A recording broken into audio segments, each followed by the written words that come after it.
guys, and welcome to the Tiffy Diamond Show. Today, I am baking again. So I am making vegan Samoa cookies. I'm vegan, and Samoa cookies usually aren't. Hopefully at the end of this, we have some fucking vegan Samoa cookies and not some bullshit. You're gonna wanna preheat the oven for 350. First, you're going to do the dried ingredients. You're going to have flour, salt, and baking powder. You're gonna wanna sift that shit.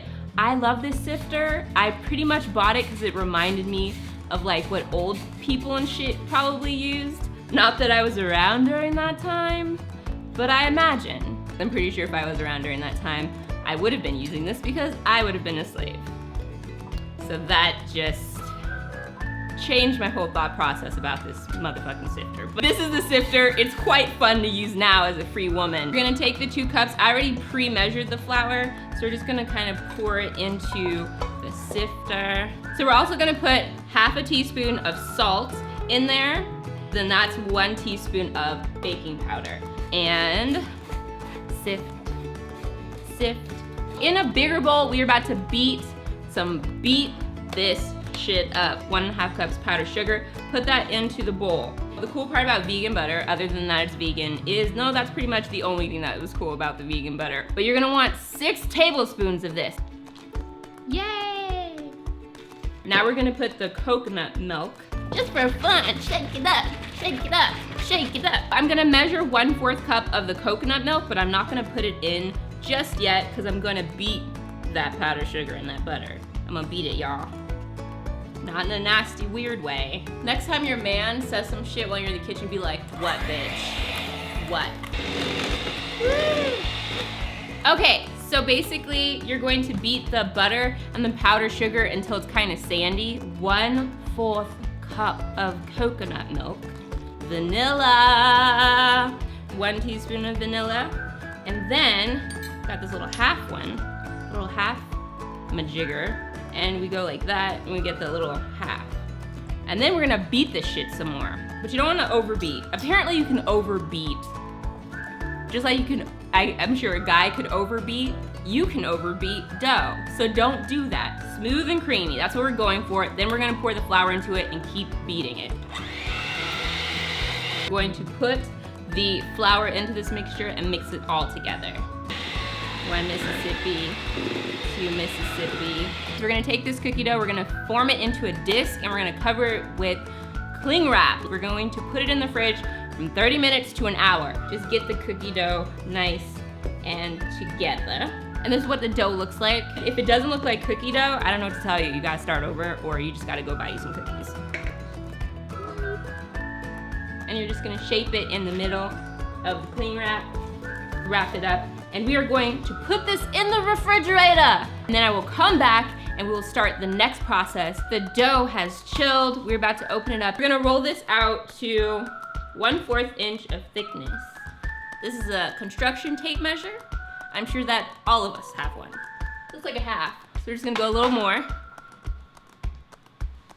How we're gonna cut these cookies, if you're familiar with Samoa cookies, they got a circle in the middle. You take a cup like this, like any cup that's circular, then you take a bottle cap, which can be the bottle cap to really anything. So we're gonna use a bottle cap to this vanilla.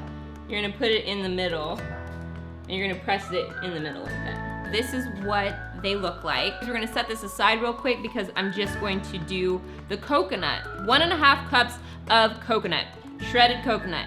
And you're gonna put it on the baking sheet like so. You're gonna bake both of them at 350. You're gonna do the coconut for about 10 minutes and the cookies 12 to 15 minutes. They're like a shortbread cookie, so they're going to look white as fuck at the end of this too, just like a little brown. So here are the cookies. Like I said, just took them out of the oven. They do not change colors, so that's why they're still light. Ooh, oh my God.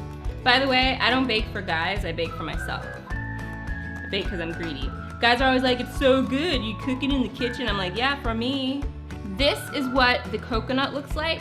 Y'all, we have so many steps.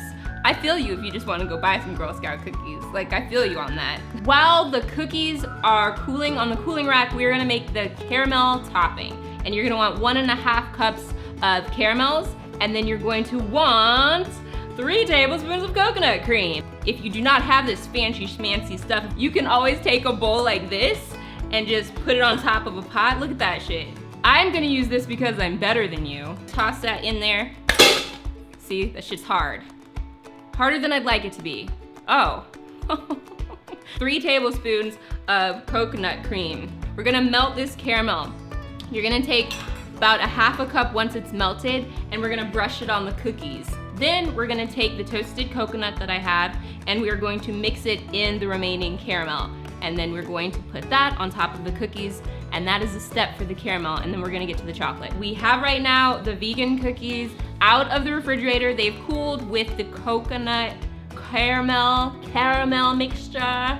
We're going to take 1 cup of chocolate and put in the microwave safe bowl. So you're gonna take a cookie, this is where it gets messy, but that's okay, we like messy.